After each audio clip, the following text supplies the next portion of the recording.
우리 함께 사도신경으로 우리의 신앙을 고백하겠습니다. 나는 전능하신 아버지 하나님 천지의 창조주를 믿습니다. 나는 그의 유일하신 아들 우리 주 예수 그리스도를 믿습니다. 그는 성령으로 잉태되어 동정녀 마리아에게서 나시고 본디오 빌라도에게 고난을 받아 십자가에 못 박혀 죽으시고 장사된 지 사흘 만에 죽은 자 가운데서 다시 살아나셨으며 하늘에 오르시어 전능하신 아버지 하나님 우편에 앉아 계시다가 거기로부터 살아있는 자와 죽은 자를 심판하러 오십니다. 나는 성령을 믿으며 거룩한 공교회와 성도의 교제와 죄를 용서받는 것과 몸의 부활과 영생을 믿습니다. 아멘. 찬송가 311장 찬양 드리겠습니다.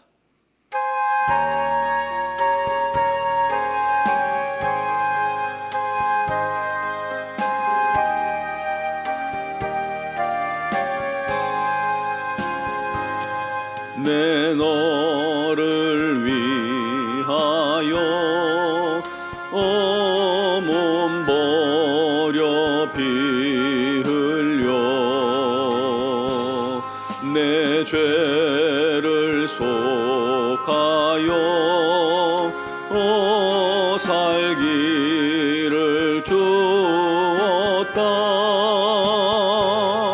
널 위해 몸을 주건만 너무 주느냐.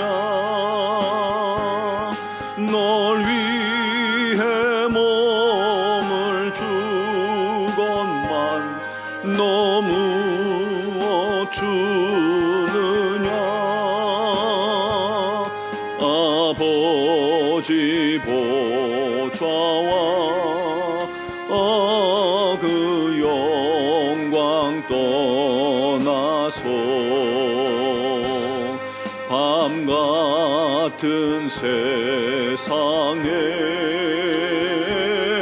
만 백성 구하려 내 몸을 희생했건만 너무 못하느냐. 내 몸을 희생했건만 너무 못하느냐.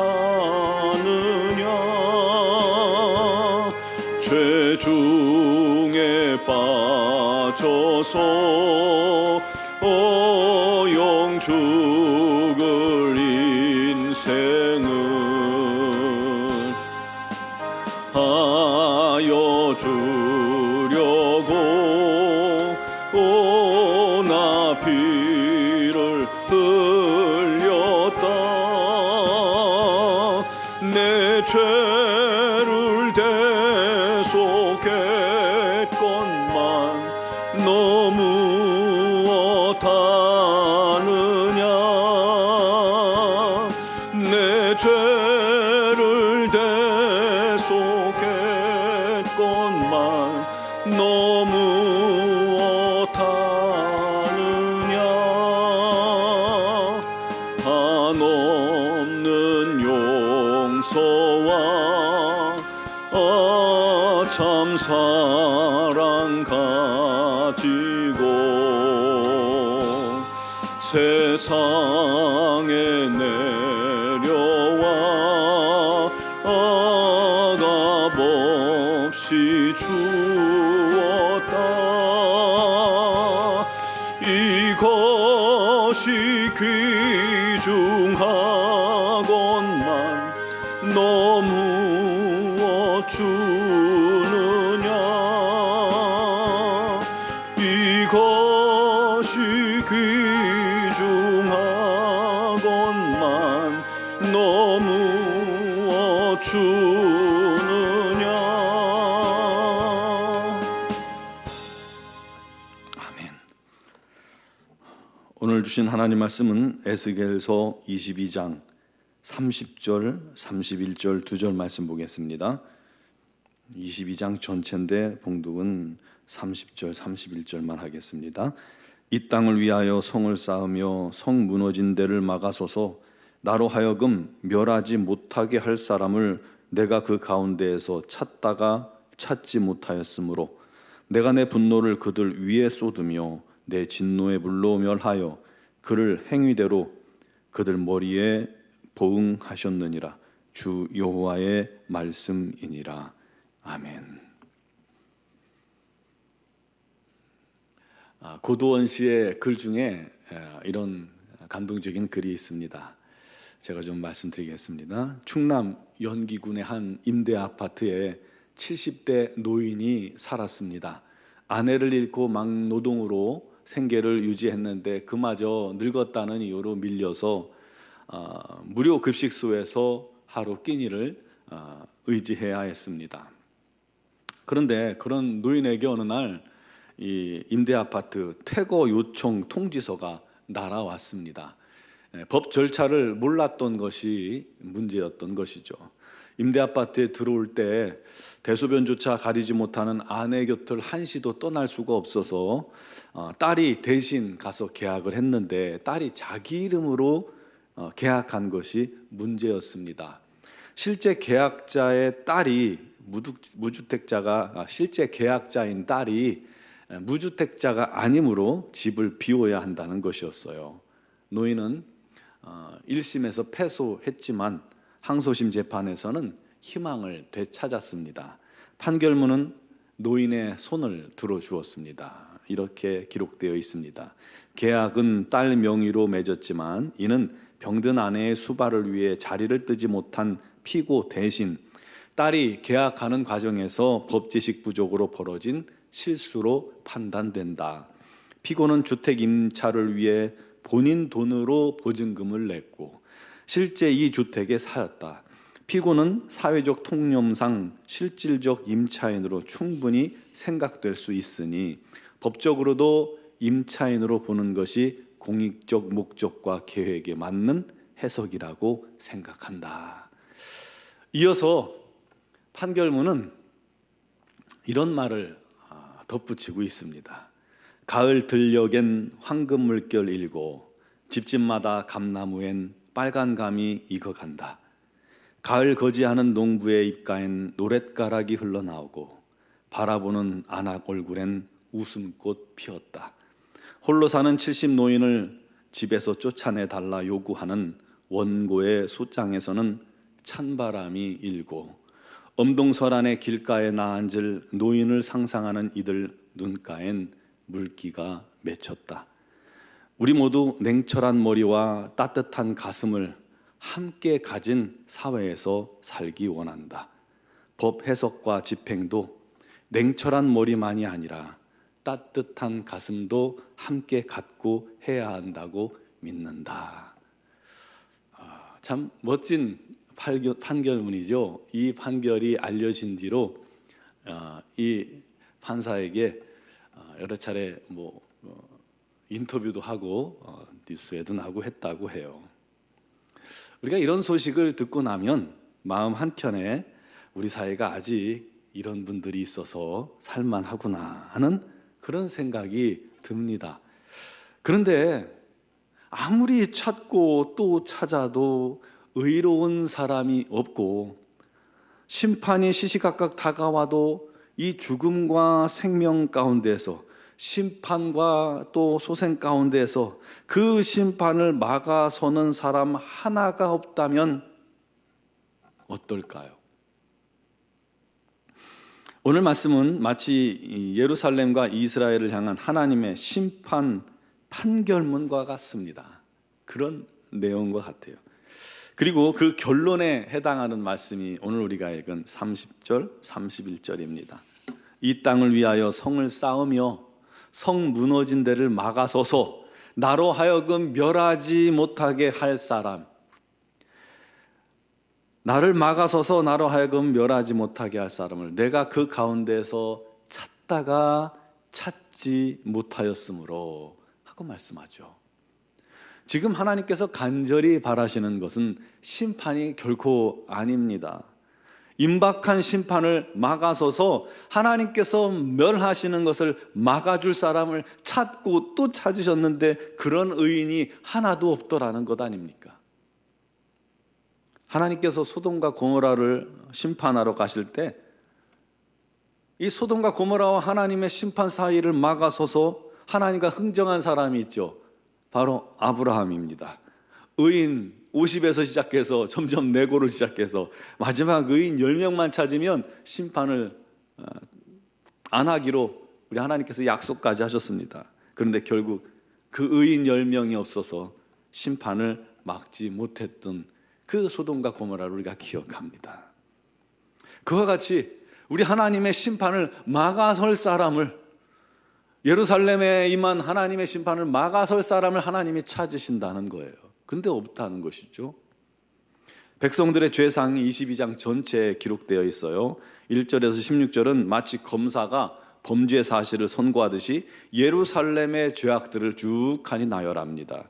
그리고 17절에서 22절에는 이스라엘이 죄로 인해서 풀무불에 던져져 다 녹이는 것 같이 하나님의 진노의 불을 이스라엘 위에 쏟아냈다라는 것을 말씀합니다. 그리고 23절 29절에는 선지자들이 반역하여 사자처럼 영혼들을 삼켰으며 제사장들은 율법을 범하며 성물을 더럽혔고 거짓과 속됨을 분별하지 못함으로 하나님께서 더럽힘을 받으셨다 하고 말씀합니다. 고관들도요, 이립대들처럼 불의한 이익을 얻고자 피를 흘리고 영혼을 멸하며 선지자들은 그 장단에 춤추면서 거짓 예언을 하였고 그 땅의 백성들조차도 포악하고 강탈을 일삼더라는 겁니다. 정말 타락할 대로 타락한 그들에게 남은 것은 이제 하나님의 심판 그 하나뿐이었죠. 하나님께서는 서론에 말한 것처럼 70대 노인을 불쌍히 여겨서 그에게 은혜의 선고를 한 판사와 같이 우리를 긍휼히 여기셔서 구원과 회복의 선고만 하고 싶으신데 결국 사람들은 끝끝내 하나님을 떠나 악을 행하고 결국 하나님의 분노가 그들 머리 위에 쏟아져 진노의 불로 멸하시기까지 뉘우치지 않더라는 것입니다. 그래서 결국 그 행위대로 머리에 보응하리라 말씀하신 것입니다. 여러분, 하나님께서 가장 싫어하신 것이 바로 심판이십니다. 그러므로 하나님께서 찾으시는 사람은 심판과 구원 사이, 사망과 생명 사이에 서서 무너진 진리를 다시 쌓으며 무너진 진리와 죄 사이를 막아서서 우리 하나님께서 심판을 못하게 할 그 의인을, 그 사람을 찾으십니다. 그가 바로 우리 성도들이에요. 그 일을 할 사람이 바로 저와 여러분들입니다. 하나님의 심판을 막을 그 한 사람의 의인이 되는 것, 그것이 우리가 해야 할 일이고 그 무엇보다도 중요하다라는 것을 기억하시기 바랍니다. 여러분, 우리 그를 위해 기도합시다. 그를 위해 우리를 더 정결하게, 더 거룩하게, 더 성결하게 우리 하나님 앞에 섭시다. 부족하고 연약하지만 날마다 회개하고 또 회개함으로 거룩하게 우리 하나님 앞에 섭시다. 그리고 주의 말씀에 절대 순종하는 자가 됩시다. 오직 믿음으로 살아가기를 힘씁시다. 그러면 하나님의 심판이 저와 여러분들의 그 모습을 통해서 돌이키게 될 것입니다. 이 나라, 이 민족 얼마나 어려움 속에 살아갑니까? 우리 하나님께서 잠시 하나님의 보호를 잠깐이라도 풀으면 이 땅이 어떻게 될지 아무도 몰라요. 그것을 막는 게 우리 성도들의 역할 아닙니까? 나 한 사람이 제일 중요합니다. 여러분 한 사람 통해서 이 땅이, 여러분의 가정이, 우리 교회가 주의 은혜 가운데 놓이게 될 것입니다. 그런 한 사람 되기를 주님의 이름으로 축원합니다. 기도드리겠습니다. 사랑하시는 아버지, 우리 하나님의 은혜가, 우리 하나님의 사랑이 우리에게 풍성하게 공급될 지금 날마다 우리가 더 거룩하며 더 성결하며 더 하나님의 자녀로서 살게 하여 주시옵소서. 주님께서 찾으시는 의인, 우리 주님께서 기뻐 받으시는 그 한 사람 되어 이 땅에 또 세상에 임하는 하나님의 심판을 막아서는 자가 되게 해주시고, 온전한 중보자가 되어 우리 하나님의 뜻을, 우리 하나님의 영광을, 우리 하나님의 진리를 지켜내는 자들이 되게 하여 주옵소서. 우리 노원중앙교회가 그와 같은 복된 역할을 잘 감당하는 지체들이 풍성하여서, 충만하여서, 가득하여서 우리 하나님 기뻐하시는 복된 교회 되게 하여 주옵소서. 특별히 육신의 질고로 어려움 당하는 지체들을 주님께서 오늘도 긍휼히 여기시고 그들을 친히 찾아가 주시고 어루만져 강건케 해주시고 회복시켜 주시옵소서. 우리 하나님의 치유로 말미암아 우리 하나님 영광 돌리며 우리 하나님께 감사하는 귀한 손길들이 되게 하여 주옵소서. 직장의 문제, 사업의 문제, 자녀의 문제, 남편의 문제, 가정의 문제, 아버지 하나님 여러 가지 문제를 주님 앞에 아뢰을 때에 우리 하나님께서 합력하여 손으로 바꾸어 주시고 그 모든 일들이 우리 하나님께만 영광이 되게 하여 주시옵고 감사와 기쁨과 찬양만 넘치는 성도들의 가정이 되게 하여 주옵소서. 아버지 하나님, 이제 내일과 모레 우리 교회학교 여름 성경학교가 진행됩니다. 우리 하나님께서 붙들어 주시고 날씨와 또 모든 준비하는 데 부족함이 없게 해주셔서 우리 하나님의 놀라운 은혜만이 넘치는 성경학교가 되게 하여 주시고 준비한 모든 손길 위에 복을 주시옵소서. 아버지 하나님, 미얀마 양권 한의중학교를 붙드시고 선교사님들에게 건강과 능력도 하여 주시옵소서. 날마다 우리 하나님 앞에 믿음으로 기도하며 행하는 것들에 복을 주시고 그 놀라우신 열심이 또 우리 하나님의 귀한 열매로 맺혀지게 하여 주시옵소서. 우리 하나님, 오늘 이 새벽에도 주의 이름을 부르며 기도하는 모든 간구하는 기도자들을 기억하시고 그 기도를 들으시고 응답하여 주실 줄 믿사옵고 예수 그리스도의 이름으로 기도드리옵나이다. 아멘.